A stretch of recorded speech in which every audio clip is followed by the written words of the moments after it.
for Tracy in Mississauga, what's an EDR product? What does it stand for, first of all? I forgot the acronym.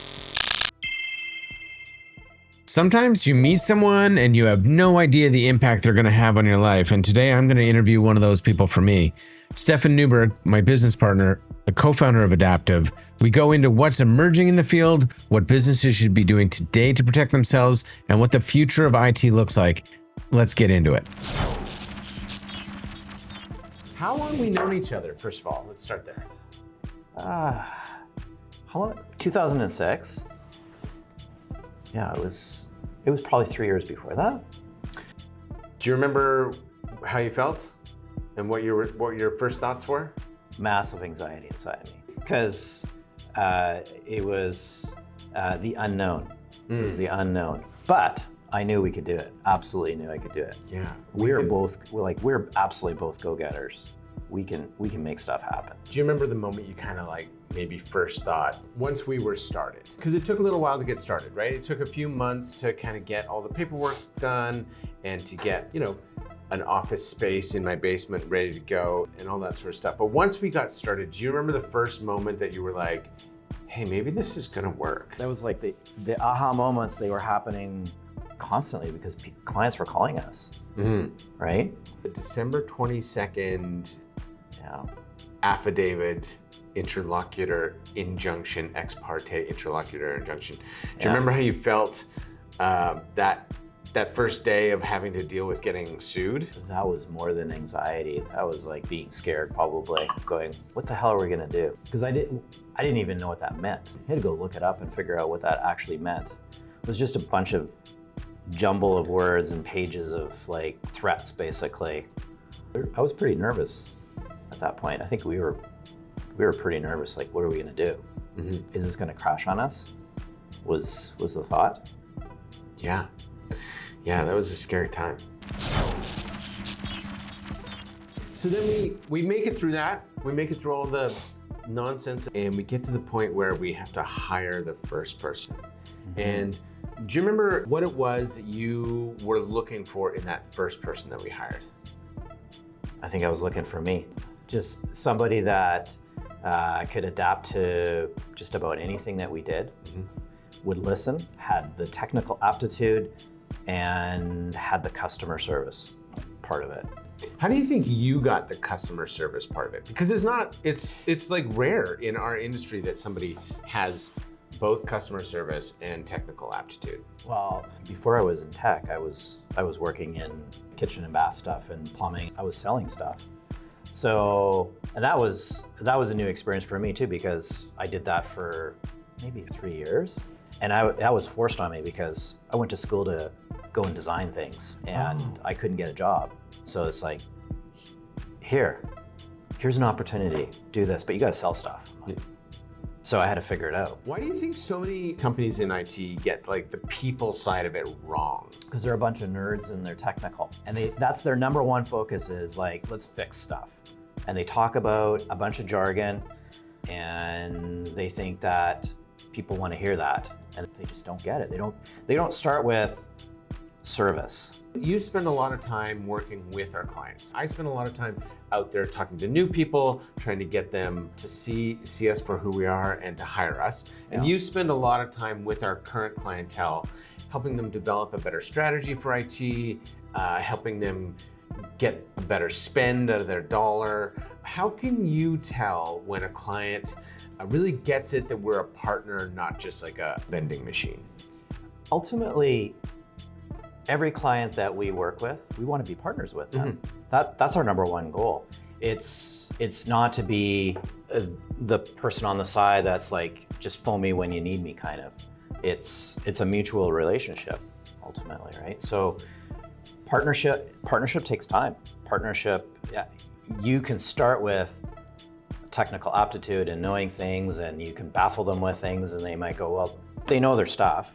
But it's more than that when you start talking strategy, but you're talking business strategy a lot of times. But there's a personal relationship that has to develop in some way so that you can continue. Then you'll know at some point that path it goes both ways, and you can make things happen. What do you think one misconception is that business owners have about IT?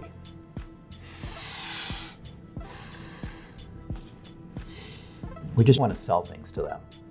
We just want to sell them stuff. So the misconception is that whoever it is that they're working with, whether it's us or somebody else, is only in it for themselves, for the next project or the next implementation, the next thing that brings in more revenue. Correct. Can you think of a time when a client was shocked at something that we did behind the scenes? Like something that we did without being prompted, without being asked, something we did proactively where we really made a difference in their business? In general, it was probably about maybe 3 years ago when we decided to just blanket every single client with an EDR product. For Tracy in Mississauga here, what does EDR stand for? It's an Endpoint Detection and Response Okay, product. so we just rolled that out. We just rolled it out, and it goes on every desktop, every server, and it's the canary that's looking for malicious attacks, ransomware attacks. Gotcha. So we just thought that was something that we needed to put in and protect all of our clients. So there's two sides. Like we were protecting our clients, but if something were to happen, we'd reduce the impact on our business as well. So there's two parts to it. When we started explaining to our clients that we just did this, they were like, "Really? Why would you do that? It costs a lot of money." That's how we do business. You and I talked right from the beginning that we wanted to keep people forever. Once we signed that agreement, we just never wanted to lose them. Do you know what the stats are on Our keep rate? Yeah. Do you know what our attrition rate is? Maybe 10%. It's less than 3%. Yeah, Yeah. it's pretty amazing. And a whole bunch of our clientele have been with us for coming on 20 years. Yeah, Very shortly. yeah, Yeah. yeah. Who could do that? Yeah, it's pretty wild. What is a security risk right now out there that you wish more businesses would take seriously? The number one security risk out there? Password management, Password management? Okay. I would say. Yeah. Yeah. People think that having a browser that saves your password is password management. That's plain text password management. That's absolutely not safe. I think you did a YouTube video on this already, but any one of us, anybody in business, they could have 200 to 300 easily passwords. How do you memorize those? You don't memorize those. So people put common passwords in all the time. Those are the keys to the kingdom to everything. So that's your banking, that's all your key vendor sites, right? And then people mix in their personal, and then they go, well, I'll use my personal password for my business password, and they don't understand the risk that they're putting themselves in and the business that they're actually managing, right? So, and it doesn't just apply to C-level people, it applies all the way down the chain, because you could have an accounts clerk, and what if the accounts clerk is paying the bills and they're using that same common password system?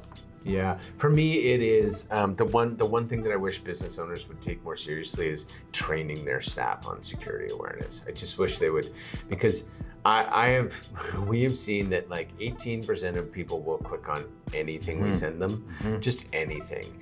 And the only way to fix that is to train your staff. We actually, one of the products that we use, one of the stats out of it is when we put a client on a SAP program and we start phishing them, we do training on them. In the first month or 2 months, you'll find 27% of the team fall for something. Wow. Which is a huge stat. So once they start using a tool, they get down to that 18, right? Yeah. But how do you maintain a number that's lower than that? How do you talk to clients about security without like scaring them or boring them or worse? What do you do? Well, if it's an existing client, we have a trust. So if there's the level of trust sitting at a table like this, and we have partners that we're talking about, I do scare them. I talk about the numbers because that's what they want to hear. They want to know, how's everybody else? They go, compare us to the other clients you have, the other ones that are in the same vertical, the other ones that are not in the same vertical. How do we compare? And if they're not doing those things, well, I just bluntly tell them, like, this is where you stand, this is what you need. Yeah, it might cost you money, but it will pay off. Like, it's gonna cost you here, it's gonna cost you here. So which way do you wanna pay for it?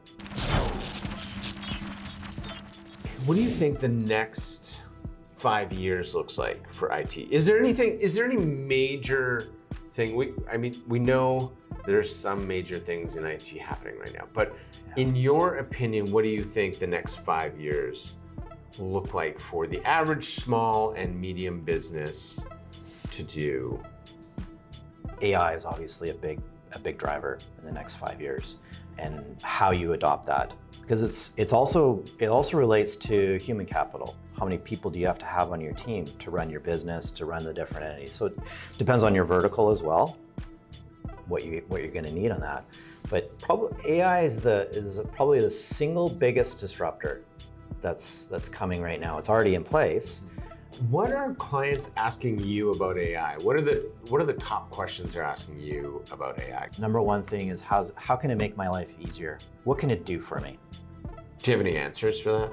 The number one answer I give is it could be your virtual executive assistant to some extent. So there's things like Copilot, there's ChatGPT, there's a variation of other tools that are out on the market that can do things for you. It can transcribe your meetings, it can record your meetings, it can distribute your meetings, things like that. It can organize you. So that's the number one thing that I give feedback to clients. Like, this is the early adoption of things that you should be thinking about. How do you think Adaptive is going to keep evolving over the next few years? What do you see for Adaptive in the next few years? I guess what do you see and what do you hope? Well, I hope that we continue to grow our team and bring younger people in that can help us see some of the future. We're reading about it, we're trying to predict certain things. Our aptitude is at a certain level that we just know because we've been doing it for so long. But then there are people that are going to the institutions and learning some of those things, and we need to bring more of that capital into the company. It's not just using tools out there, it's having human capital in the business. And our job is to bring the right people in, and there's amazing people on our team. Yeah, we've been very fortunate with the people that we've hired. In the last, one of the things that we do well is retain the people on our team, and that's listening to the people and helping them achieve what they want to achieve. The last 10 years, we've had very little turnover in staffing, right? That speaks to what we do as a company. I feel so incredibly lucky that I feel like I hit the jackpot lottery when I met you, and you and I had a similar vision of what building a company was about. It was, it sounds super hokey, but it was about being of service more.